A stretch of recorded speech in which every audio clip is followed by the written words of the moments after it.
Hello everybody, welcome back to Let's Play Hardline 4 Red World as the American people for Commonwealth. Let's continue on from where we last left off. So, we're almost done the first year. Almost. Currently we're getting Vermont's resignation, where Bernie Sanders will resign as governor. I think he's going to try to run for president.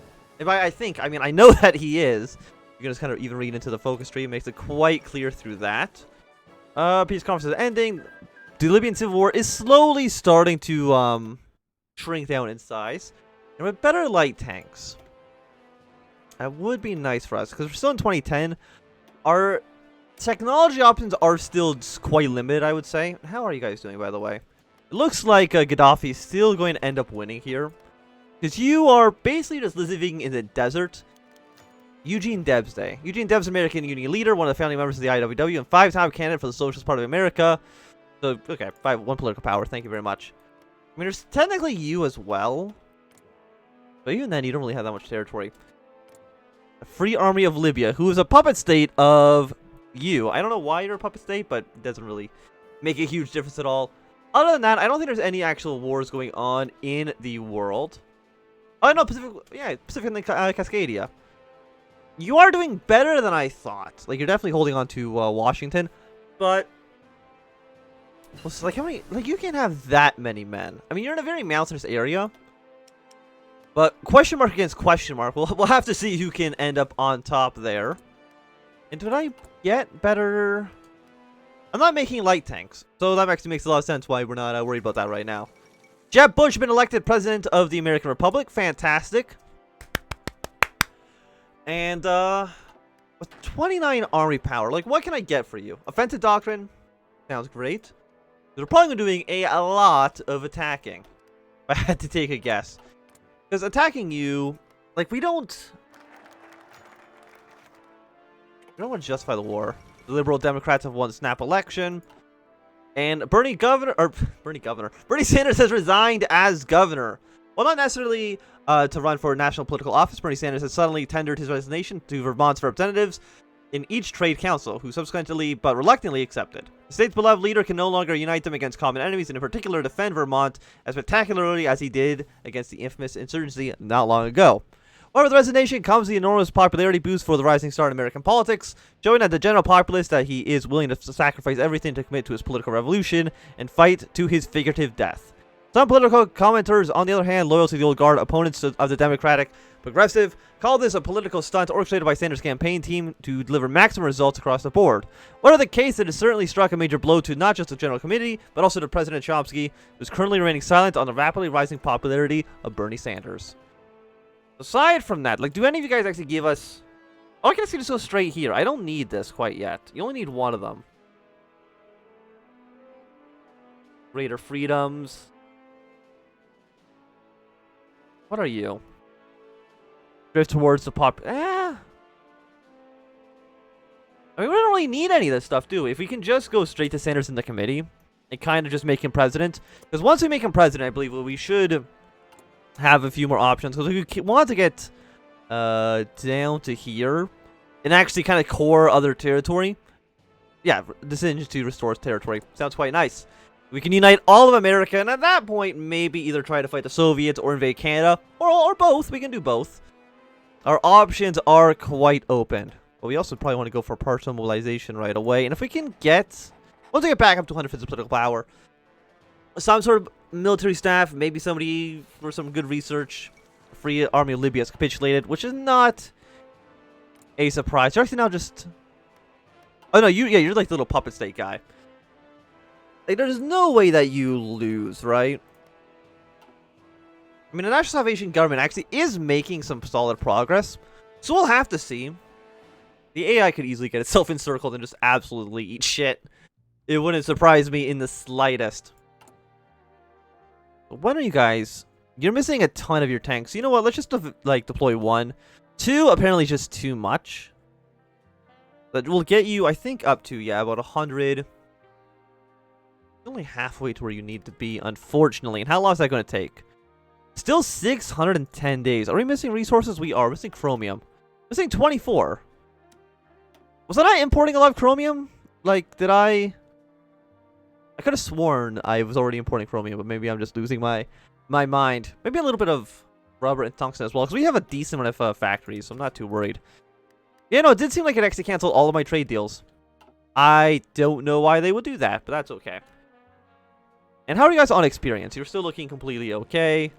Are you the entire... Do I not have an Air Force? I have 30 planes. Yeah, no, I need an Air Force. I thought it would have had more than just absolutely nothing. So let's throw you here. Follow that up by... maybe a drone? UCAV?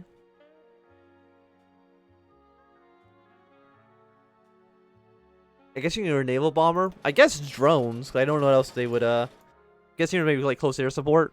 2-2. We have enough rifles so we can drop 2 down to there. Yeah, do something like that for now. I think that seems to make a decent amount of sense. Let's at least have some sort of, air capacity here. Actually, we can just check and... yeah, drones to consider tactical bomber. We could get a strategic bomber. We could get 2010 drones as well. And actually, I think the drones probably makes a decent amount of sense for us to have. And just have some semblance of a decent Air Force. And you will be done in 50 days. Both of you guys will be done actually in 50 days. So I'm going to open up a little bit more. Do you want strategic bombers? I don't think so. I don't think that's something that we actually require. And right now, we have 10% intel. It's not that great. My spy got arrested? You were captured by the American Pro. When did you get captured? I honestly don't know when you got captured. You have 7 days till Sanderson in the committee. Which is 200 political power. That's actually 2 more upgrades for us, which is quite nice. Aside from that, factional divide. Consumer goods minus 5%. Factory upload plus 10% is really nice. And also maybe a little bit more decryption power as well. And you're actually only 35 days, which is excellent. After that, let's go. You're actually all kind of generic, unfortunately.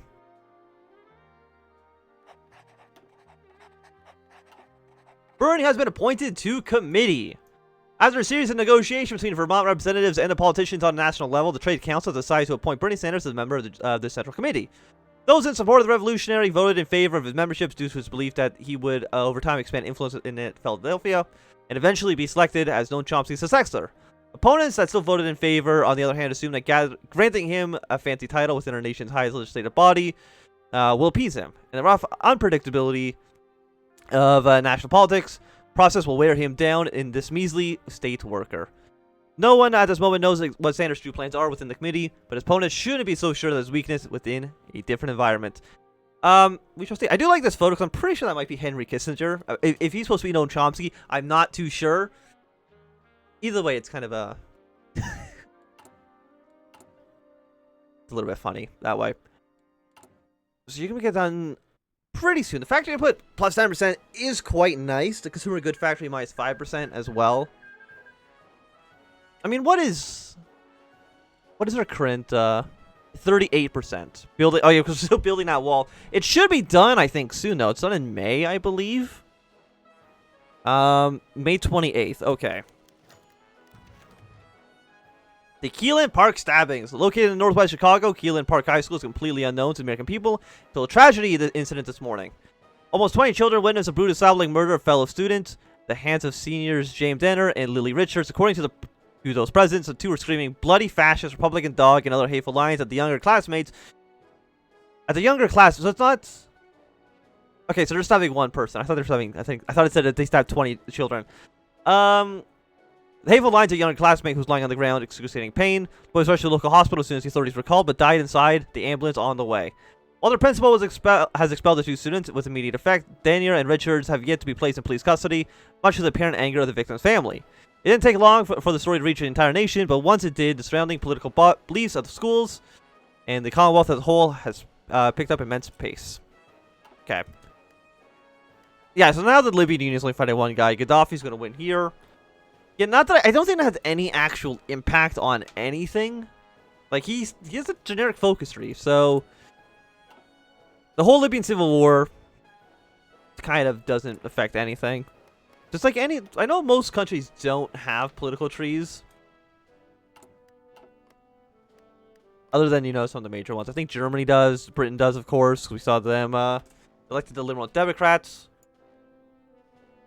So they're probably going to kind of stay on their own island, doing their own thing. James Denyer and Lily Richards in courts. Students from Keyland Park High School, accused of the infamous stablet and murder of their fellow classmate in broad daylight, is currently in court for their actions just 2 weeks ago.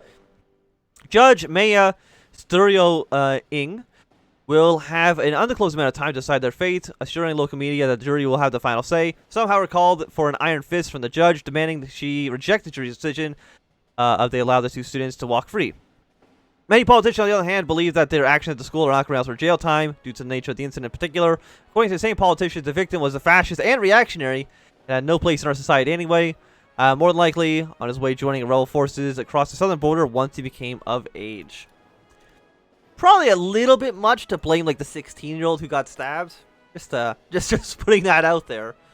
We're gonna some resource gain efficiency. And other than that, we have our field hospitals, even though I'm not using them quite yet. 2012. I mean, that's next year. We can actually get some infantry stuff for that going already. And we can't upgrade you at all. The judge gives teens prison time. Judge Maya Satoru-Ing has given James Denyer and Lily Richards a lenient sentence of 5 years of jail time in response to the murder of a fellow student less than a month ago. I think that was like just yesterday. But anyway, her quick and decisive ruling has left the entire country divided on whether this has violated the standard judicial process or if she's acting within her right and made the correct decision.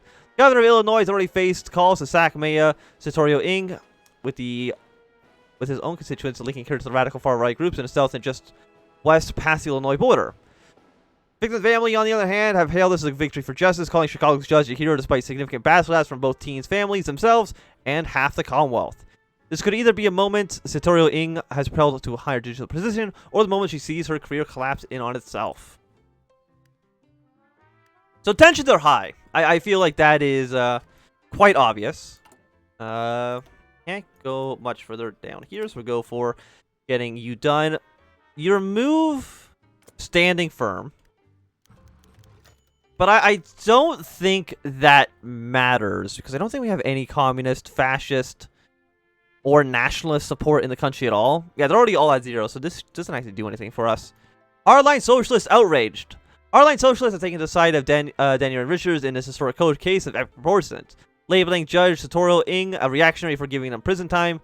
Many seem to think that it's perfectly acceptable for teens to weed out and rightfully purge supposed fascists from the Commonwealth society, as long as they get the job done right. Supporters of the judge have naturally horrified at these claims, as each local media station battles those across the state lines in a debate that has fired up the entire country. Despite the possibility of greater friction between fellow citizens in the country, Noam Chomsky has refused to comment on the issue as of now. I know, like, I mean, if you go down this stream,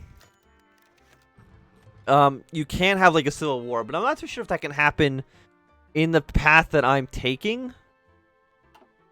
We'll see, though. Apparently, things are heating up, let's just say. Illinois governor fires judge. The governor of a small Illinois state has removed Judge Maya Satoru-Ing from her position at the Capitol just a week after the ruling against Keyland Park students. Outrage and humiliation from the general populace eventually convinced the governor to make the decision concerning the issue sweeping Noam Chomsky's once politically peaceful nation. Significant consultation with advisors in Chicago and the judge's judicial opponents have led Illinois' most powerful politician deciding that Satoru-Ing would be fired with immediate effect. Supporters have already taken to the streets to protest the executive order, calling for Noam Chomsky to take immediate action against the governor, while those vehemently in opposition against her celebrate sending their sincerest thanks. I guess Illinois basically is at this point just Chicago. You think it would just like be incorporated into Indiana or something of that effect? How many planes do I have now? I have a handful. We'll put these into use right away. Crank up to, let's say, 200. And you guys in the south, how many aircraft do you have? 15 to 43. So you also don't really have an air force at all. I'm disappointed that we did get our agent captured. Satoru-Ing has been replaced by a hardline socialist. Maya Satorio Ing has been formally replaced as a judge by the Hardline socialists. Her positions remain vacant for almost a week until the governor narrowed down his shortlist to one candidate who will be sworn in tomorrow. The Commonwealth is already cooling down after the unprecedented ferocious debates surrounding the stabbing at Keyland Park High School. Northwest Chicago public schools remain closed, but is set to reopen its doors to students in the coming days, at least until the case of Denier and Richards can be reviewed a second time. Speculation swirling around this second review, with political commentators from local news stations stating that general concessions is that Satorio Ing's replacement will give the two a far more lenient sentencing. Has that given us any penalties? You can be done next month. Teens given lenient sentence. Despite the initial 5 years jail time itself, in and itself being a lenient sentence, Judge Maya Satorio Ing's hardline socialist replacement has granted James Denier and Lily Richards a historically easy escape from prison. For the next 2 weeks, they'll remain in county juvenile jail until they are granted release, upon which they're both required to perform 100 hours of community service from that day onwards. Already, headlines across the nation are either praising the new Chicago judge or calling for the removal by the president. The later demands that they've already been shot down by our head of state, who doesn't wish to become involved in local issues. Apparently the president, I guess, just doesn't give a shit. When do we get rid of political deadlock? Probably when we get down to here. We're going to elect a president. Christian power. A little bit less factory output, unfortunately. William and Kate is married. We get some military factories. What do we need? We still need tanks, but I think just getting more aircraft makes sense. And are we building, we're still trying to build our one research lab, and we'll see what that actually does for us. If anything, it might actually not be programmed incorrectly. We'll get some more aluminum from the French. The family of victim flees the country. Small family of Daniel Richards' late victim have fled the Commonwealth at night. Neighbors reportedly saw them packing just after the common dinner time in the suburbs, and it disappeared the next morning, even leaving one of the kitchen lights on. Their self-exile has worried many in the political scene, as their victimhood could be a significant tool if they decide to campaign against our government. Great Lakes and Illinois presidents of the past have notoriously used escapees from the Commonwealth to fuel hate against us, solidifying their isolated stance and ensuring that those families remain a political tool for later use. At the moment, though, we can't be too sure whether the Hermosa family fled to, if they even crossed the western border at all. For all we know, the officials of the American Republic already have them safe and sound. It could be, like, anywhere here. The new research is available. You're a little bit too expensive, so we're not going to get you done right now. Artillery? No. We're going to go for another infantry equipment tech. I think that probably just makes the most amount of sense for what we're wanting to get done. If you're just for working against you, 610 days. That is a little bit too much. Just a hair too much. Are you all? No, you're 70 day, 35, 35, 35. So from now on, except for the leadership election and the inauguration, we're doing some pretty fast focuses, which are nice. I do appreciate the fast focus trees here. Just because it's always, it's fun to get through these things. You don't give us any events, unfortunately. I guess after that, like, we don't need Sanders at the podium. Sanders creates a socialist party. And if that's all it does, we probably actually don't need Sanders at the podium. Unless... I mean, no matter what, it looks like Bernie Sanders gets elected president. So, we also get a little bit more to the population. The more, I guess, drift towards moderate socialism plus 0. Okay. Doesn't seem like that's super beneficial. So I guess after that, let's go for... probably the 70 political power. Actually, no, daily plus 0.2 should help us out a little bit more. Factional divide deepens. A decades-long factional divide between the old and new guard has deepened in recent weeks as state governors and trade council chiefs use the local media to direct their insulting comments at Central Committee members, and those same members use their chamber floor to blast prominent opposition figures. This rift between the two main ideologies within our Commonwealth has brought a shocking drop of support for both parties in the issue. Political approval at this point for the Central Committee has, as a whole, stands at just over 25%, while popularity of old guard members have dropped to the lowest percentage ever, of 41. The worsening writ has granted recent appointed member Bernie Sanders an unprecedented opportunity to overthrow the political establishment and present himself as a stable, more bipartisan choice in this mess. Perhaps he is. So 4 fighters, 4 drones. Probably see a little bit more in drones because fighters are nice, but they don't really participate in land combat at all. And as soon as we've defeated the American Republic Air Force, there shouldn't be anything we really need to worry about in that regard. We should be pretty firm. And the wall's been complete. Senator Committee's brainchild, the wall stretching from one end of the southern border to the other, has finally been completed. The final piece replaced a weak fence, bordering Kentucky, which has in past hilarious failed to stop any refugees or radical terrorists from crossing. Now it seems that this formidable wall will provide greater protection for our nation against foreign threats, as radical right-wing groups have been known to come directly across the border, rather than risking being captured in an airport or coastal security. While workers place down the section of the wall and ensure it will never topple, Noam Chomsky declared to masses of journalists and political colleagues that the country will now forever be safe from reactionary or communist invasion. But, you know, level 3-4 across the entire South seems pretty good for us. But I do think it's also going to be a good time for us to end this episode. So thanks everybody for watching my Anthem. If you've enjoyed, put a thumbs up. Not do a thumb down. If you want to subscribe, and goodbye.